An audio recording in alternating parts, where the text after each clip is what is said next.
en la sociedad, dejando incluso a un lado el legítimo derecho a hacerse justicia por su propia mano.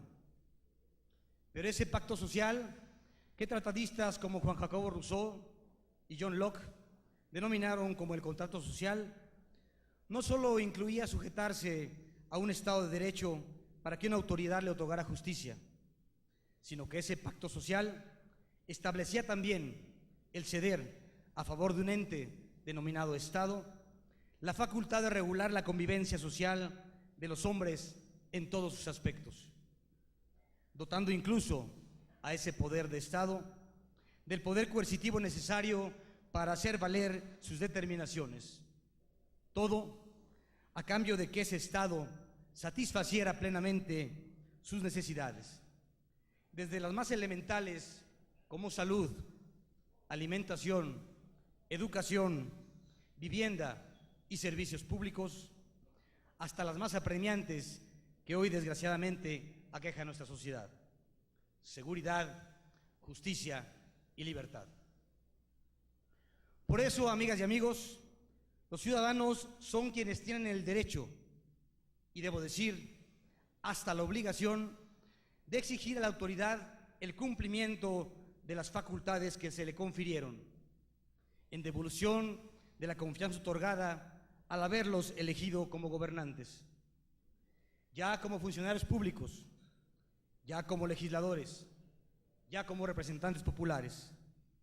Porque hoy las tres instancias de gobierno debieran tener en claro que son los ciudadanos, somos los ciudadanos quienes ordenamos, no suplicamos, y que los gobiernos cumplen con su obligación, no otorgan concesiones graciosas. Pero también a los ciudadanos nos debe quedar claro que debemos participar con la autoridad en busca conjunta de ese progreso que anhelamos, porque ya lo dijo Carmen, ahí lo dice muy claro, porque hoy no se vale solo quejarnos, hoy se vale participar.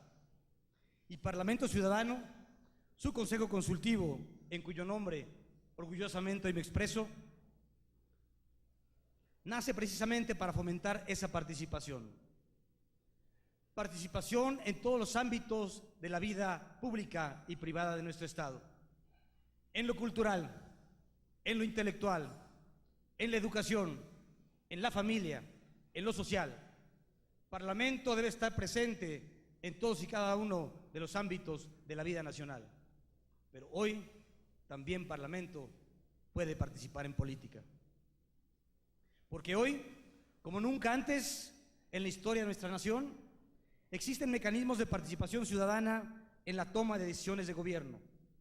Pero además, y como aquí se va a referir, se brinda la oportunidad para que los ciudadanos que nunca han participado en política, o quienes ya lo hemos hecho, pero que ante todo somos ciudadanos, podamos participar no solo eligiendo a quienes nos gobiernan, sino también ser elegidos para gobernar. Hoy existe la posibilidad de que cualquier ciudadano participe en política sin las siglas de un partido político y en consecuencia pueda llegar a tomar decisiones desde ese punto de vista, precisamente como ciudadano.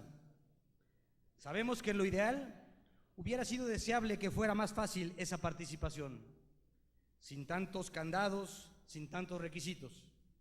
Pero sabemos que nuestra democracia se está perfeccionando y confiamos en que seguiremos avanzando en ese aspecto. Parlamento Ciudadano de México hoy vuelve a hacerse presente en nuestro Estado, a través del capítulo Estado de México, cuyo Consejo Consultivo hoy ha tomado protesta. Estamos aquí, y lo resaltamos, para promover la participación ciudadana en la vida diaria de nuestra patria chica, para apoyar a nuestros gobernantes, pero también para levantar la voz ciudadana cuando esto sea necesario. Por ello, Parlamento ha exigido y exige que, así como los candidatos de partidos políticos tienen y tendrán representantes antes y durante el proceso electoral en el seno de los diversos consejos electorales, por elemental justicia y paridad, Los ciudadanos, los candidatos independientes deben tener un representante en el seno de dicho consejo. Así lo hemos hecho ya saber a los órganos electorales y lo seguiremos exigiendo hasta que se le otorgue voz a esos candidatos de la ciudadanía. Deseo manifestar por último que es altamente satisfactorio encontrarme hoy aquí en representación de mis compañeros consejeros en un evento eminentemente ciudadano en el que se fortalece a esta organización civil integrada por individuos conscientes de nuestro valor y peso específico. Recordemos por último, amigas y amigos, que los gobiernos, los gobernantes y los partidos cambian. Sin embargo, los ciudadanos y sus organizaciones trascienden. Somos permanentes. Muchas gracias.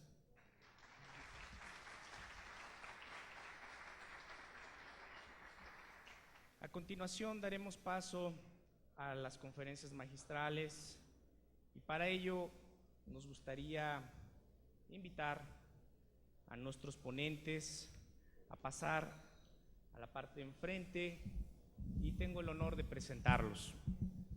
Nos acompaña el maestro Pablo Javier Becerra Chávez, profesor investigador de tiempo completo en la Universidad Autónoma Metropolitana, Unidad Iztapalapa, adscrito al Departamento de Sociología. Candidato a doctor por la misma universidad y con diferentes estudios, libros y artículos relacionados con estudios electorales, además de ser consejero electoral suplente en el Consejo General del Instituto Electoral del Distrito Federal, nombrado para los años 2003-2015. Entre sus trabajos más importantes podemos encontrar Elecciones y Partidos en México 2006, editado por la UAM, así como La Reforma Política en el 2010, editado también por la misma Casa de Estudios, y entre otros sinnúmero de libros que sin duda ilustran la gran participación que ha tenido el maestro. Esto sin contar las grandes atribuciones que ha hecho en materia de candidaturas independientes. Maestro, le pedimos sea tan amable de acompañarnos. También nos acompaña el consejero electoral del Instituto del Estado de México, el doctor Juan Carlos Villarreal Martínez, a quien también les pido nos acompañe y le vendemos un fuerte aplauso, por favor.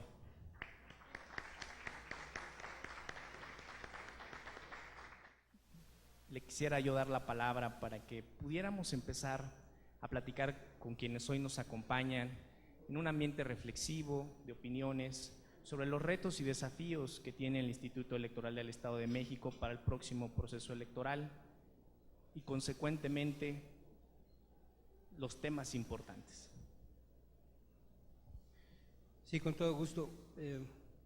Yo no sé si tengan inconveniente en que mejor me pare, porque los que están allá atrás seguramente no me van a ver, y si no veo al auditorio no me concentro. Entonces, yo me siento más cómodo si camino, así es de que me van a perdonar, ando medio agripado. Entonces, me han pedido que comente un poco los retos y las perspectivas que vienen con motivo de la última reforma electoral. Debo decir primero que en México ya es una costumbre que cada determinado periodo después de elecciones venga un ciclo de reformas electorales. Así ha sido desde 1978 para acá. Y tiene que ver un poco con una argumentación que a los partidos políticos no les gusta escuchar, pero que a los que nos hemos dedicado a las tareas electorales o a cualquier ciudadano preocupado con los temas electorales lo sabemos. Hacemos un gran tinglado electoral por la desconfianza entre los actores políticos. Entonces, hemos llegado al punto, somos yo creo que el único país del mundo que se pide recuento de votos cuando la diferencia entre el primero y el segundo lugar es del 1%. Y cualquier sistema democrático que se precie de serlo, la regla de la mayoría dice que con un voto de diferencia es suficiente. Sin embargo, nosotros hemos construido un sistema abigarrado, complejo, y la última reforma, la del 2014, es una muestra de ello. Ahora tendremos frente a nosotros un sistema electoral nacional que se está construyendo, que hay que decirlo, nos quedamos a la mitad y yo diría en el peor de los caminos posibles. porque tendremos un organismo electoral nacional, el nuevo INE, y perviven los organismos electorales locales.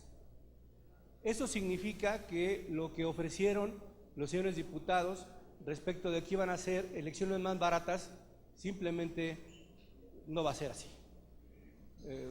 Solamente un dato, el INE está pidiendo un presupuesto de alrededor de 13,000 millones de pesos, que es sumado al de los estados, que probablemente andará por los 10,000 millones, sumado los 17 estados que tienen elecciones, más el TRIFE, que gasta un poco más de 3,000 millones de pesos. Estamos hablando de que muy probablemente las próximas elecciones sean las más caras de los últimos años, pero así lo diseñaron, y me parece que el primer reto que tendrán que enfrentar las autoridades electorales es demostrar a la sociedad que estos cambios van a tener algunas, digamos, consecuencias significativas para la población. Me detengo solamente en una reflexión de carácter teórica, académica, para entrar al tema que me invitaron a presentar a ustedes, que es un poco de candidaturas independientes. Dicen los principales especialistas que el contexto hace la diferencia. Dieter Nolen, un especialista en la materia, quizás el que más has trabajado el tema en América Latina, dice que una misma ley puesta en otro país puede ser distinta por el contexto. Entonces, el contexto que, digamos, domina las reformas electorales mexicanas es la desconfianza. Y hemos pretendido que con dinero se resuelve el problema, es decir, vamos a darle más dinero a los órganos, más dinero a las elecciones para abstraerlos de los poderes públicos, para evitar que los poderes públicos intervengan, para evitar que los políticos en el poder intervengan, cuando en todo el mundo justamente lo que sucede es lo contrario. En todo el mundo los políticos en el gobierno intervienen y hacen campaña. Y eso lo único que hay que hacer es que hay que regularlo bien. Sin embargo, nosotros en esta preocupación hemos, insisto, creado un sistema bastante complicado. Dicen en mi pueblo que la burra no era arisca. Bueno, así somos, porque esa es parte de nuestra cultura y es parte de nuestra forma de ver las cosas. Ahora bien, si el contexto de la reforma electoral 2014 está precedida de un problema aparente de rebase de topes de gastos de campaña, entonces una de las cosas que se reforma es que ahora la fiscalización va a ser en línea. Bien a bien, no sabemos cómo lo va a hacer el INE, porque apenas están desarrollando el software, van a crear la legislación y van a tener que coordinarse con los estados. Lo cierto es que la ley ya previene para esta elección que el gasto tiene que hacerse en tiempo real y los partidos políticos están obligados a presentarle a los órganos electorales sus proveedores, de tal manera que no se siga presentando el fenómeno que se ha presentado hasta hace poco, de que un espectacular en el periférico tiene un costo para un partido político y tiene un costo distinto para otro partido político, así sea del mismo tamaño e incluso de la misma empresa proveedora. Eso se pretende corregir con esta regulación.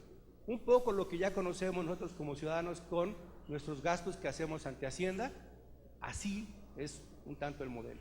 La idea es que a través de este reporte, que va a ser, insisto, en línea, se pueda identificar aquel que rebasó el tope de gastos de campaña.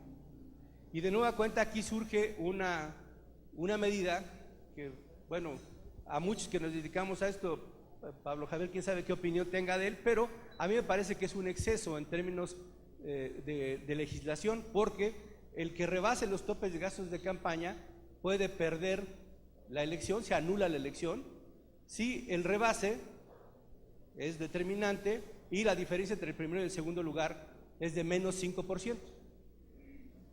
Pero ¿qué sucede si rebasan el tope de gastos de campaña y le ponen paliza al segundo lugar?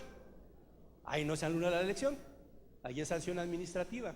Entonces me parece que es una medida, es perversa, porque entonces hay que rebasarlo y hay que ganar con un margen amplio para que no haya problema. Nuevamente, la lógica de la desconfianza. Pero ese es el contexto que nos llevó a estas últimas reformas. cualquier cantidad de reformas, no me alcanzaría toda la mañana, me voy a centrar en 3 o 4 y particularmente, insisto, en esta de candidaturas independientes. Otra gran novedad, insisto, en materia electoral es que se van de alguna manera a homologar las elecciones a nivel nacional a través de este Instituto Nacional Electoral, de tal suerte que la capacitación va a ser una atribución del INE y los estados vamos a contribuir, y de hecho acaban de tomar una resolución para que los estados participemos con una cantidad de dinero para este modelo de capacitación. Yo particularmente no estoy de acuerdo en eso porque el IFE lo tiene